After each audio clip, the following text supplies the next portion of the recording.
Welcome to the Spiritual Sovereign Sister podcast. I'm Elizabeth, Akashic Records practitioner, teacher, and founder of Divine Feminine Reiki. Most of you listening to this podcast are empaths and lightworkers and spiritual women who have experienced when other people try to exploit your gifts or mistake your kindness for weakness.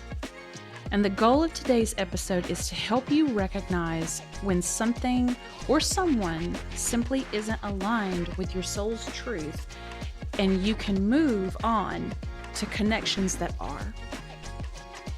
Spirituality is the doorway. Sovereignty is the embodiment. So today's episode, I want to share a personal story. Whenever I first moved to where I live now, I was really excited. You see, where I'm from doesn't offer any kind of community, let alone a spiritual community. And I thought, how wonderful is it going to be to finally be among my people? There's lots of healers in the area.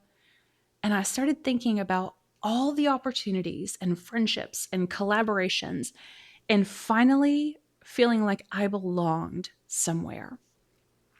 But I was also scared to death because I don't know a soul here. And I was leaving behind a successful Reiki business and my family, everything that was familiar to me, but I decided to take the leap anyway. So I got settled and I started advertising, reaching out and trying to put my best foot forward. And then a woman reached out to me, a fellow healer. She wanted to meet me, and I was so thrilled. I thought, this is it. Friendships are finally happening for me, and there's an ease in it.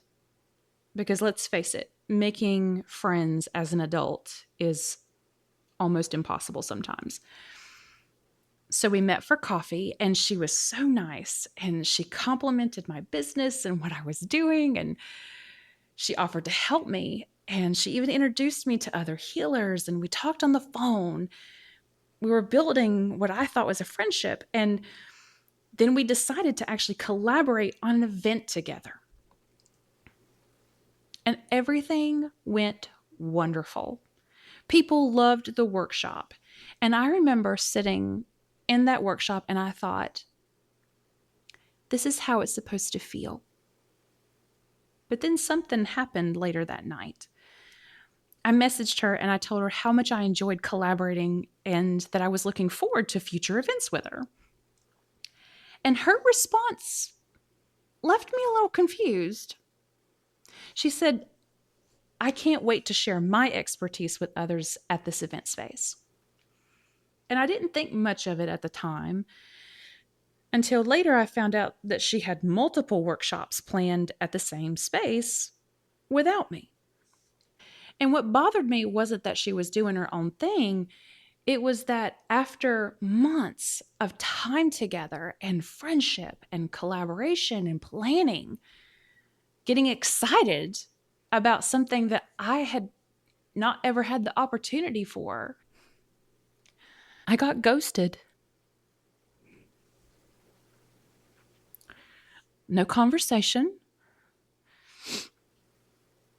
No explanation. No closure. And that's whenever I started to see very clearly that I had been bestie-bombed and then dropped. I had been used for my connection to the space, and once she was in, she didn't need me anymore. I had been used as a bridge. And as time went on, I started noticing more things not lining up, things being said one way and seeing something different online. And I wondered, what did I do wrong? What did I say? What did I do? Why did it happen just so suddenly, just out of the blue with no warning, just gone. And the confusion turned into frustration, that turned into anger, and then sadness. After a stalker incident in my early 20s, I lost all of my friends, and I've spent 12 years with no friends because it was not something I could trust. And I thought, here's an opportunity to come down here and do that. And I know that some of y'all have experienced that too. And I've heard so many women, whenever they come to me for Akashic readings and Reiki healings, that you sit there with that same confusion and frustration, wondering what you did wrong or what you said, or where did it all go to shit. But knowing how to access my Akashic records, I thought, obviously there's something here for me to learn. So what is that? So I went into my Akashic records and I asked my guides, what am I learning here? What's the karma? And they said, this was a woman that wanted your light, but not your authority. She wanted you to play your sound healing, but not as a fellow healer. Only in a way that made her shine while you stayed in the background. And because you were feeling lonely, you allowed your desire to belong to blind you to the red flags. That this wasn't friendship, this was energetic economics. She saw what you could do for her and gave you just enough to gain your trust. And when she was done, she was gone. And you know what? They're right. I didn't listen to my intuition whenever I felt like something was wrong, because I didn't want to feel alone again. You ever feel that way? Do you ever do that? You thought maybe you're just overthinking it, or there's going to be another chance. I don't mind to share. I don't mind to wait my turn. But what my guides helped me to learn, which was a huge karmic lesson for me, apart from listening to my intuition, was that this woman didn't take anything from me. That she lost a friend because she didn't respect my light. And my guides asked me a question that I'm going to ask you also. When are you going to start respecting your light? Your light and your gifts and your kindness. Well, that isn't something to give away freely. It's your greatest resource. And one of the most common healing sessions that I do for women, whether we're doing cord cuttings or soul retrievals, is to go back to that moment where you gave your light away and take it back. You have to be discerning with who gets access to your light. And so I decided to set a boundary. And I decided, after much deliberation, to unfriend her on social media, because it was better for me to have that separation time. And because I don't believe that people should have access to me who behave that way. But the story doesn't end here. There's actually something much deeper, and something that I had never done before. After I had finally healed and I released the sadness and the bitterness, and after I reclaimed my voice, because when people do that to you, what happens oftentimes is that you can't share what's happened to you, even to heal, because you'll appear unprofessional. You'll appear like you're gossiping, or you're going to appear like you are a problem. I don't know how else to say it, but that's how it makes you feel. People are going to judge you for speaking up in some way. And after 6 months of nothing and healing and going through all of that, I get a quiet little friend request from her, still with no explanation. It's like they know whenever you heal, whenever you energetically pull your power back to you, and they're like, no, wait, let me have access to that again. And do you know that after all of that, I still paused for a second and I was scared to not accept it because I was afraid of what she would say about me. And I was afraid of how that would affect me in the community because I'm still new here. How would that hurt me, what she would say? But do you know, that was still me putting her feelings above my own. And a lot of women do that. We put our feelings on the back burner, even whenever we know that it's the right thing to put ourselves first. So instead, I stopped and I asked my inner child, I said, if I accept this, what would you think of me? And she said to me,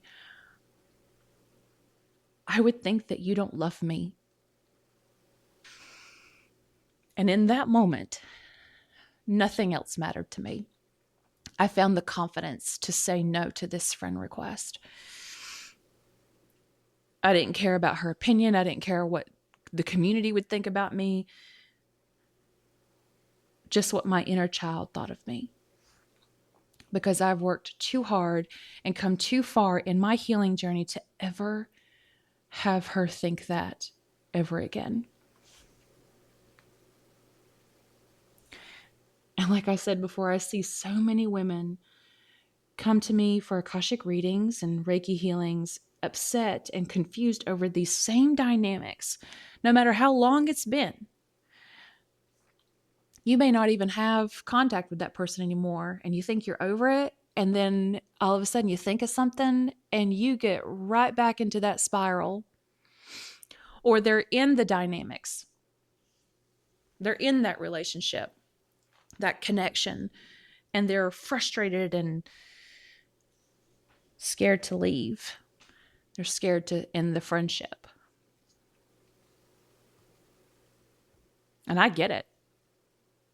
It's safer to stay in the jobs, in the friendships, in the communities where your light is welcomed. Your light's welcomed here, but not your truth. Where you are seen for what you can offer, but you're not honored for who you are. I get it. Sometimes silence feels safer than being alone. But when someone wants your light but not your authority, staying connected to them will always cost you something more than leaving. So I ask you again, when are you going to start respecting your light? When are you going to start caring more about what your inner child thinks of you than what those women think of you? When are you going to stop giving second chances to people who never gave you a first try? And I promise you, it's going to suck to be alone for a while. It's not going to feel good.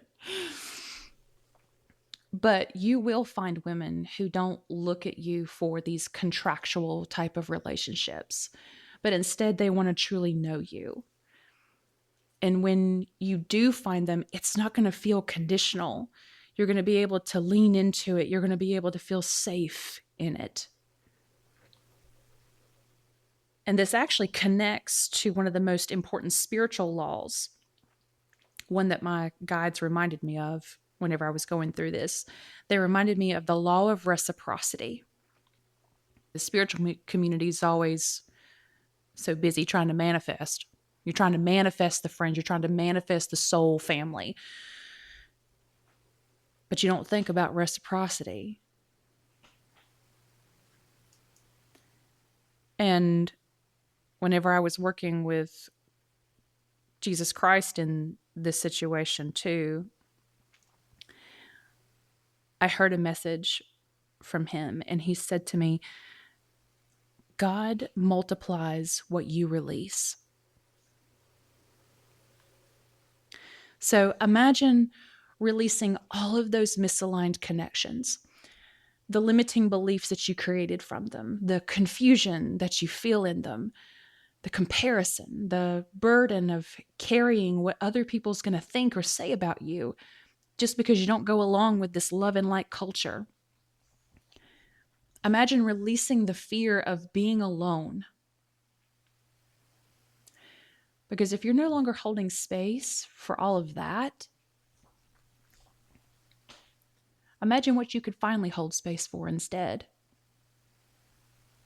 If you'll just give yourself that gift. Just a gift of respect, love. The law of reciprocity is about what you put in. And sometimes we put in the right things to the wrong relationships, when the relationship that we need to be pouring into is the one with ourself. So I hope that with my story that I've shared with you today, that you'll learn something. So you don't have to learn it the hard way like I did. Or it will at least give you the courage to look at something differently.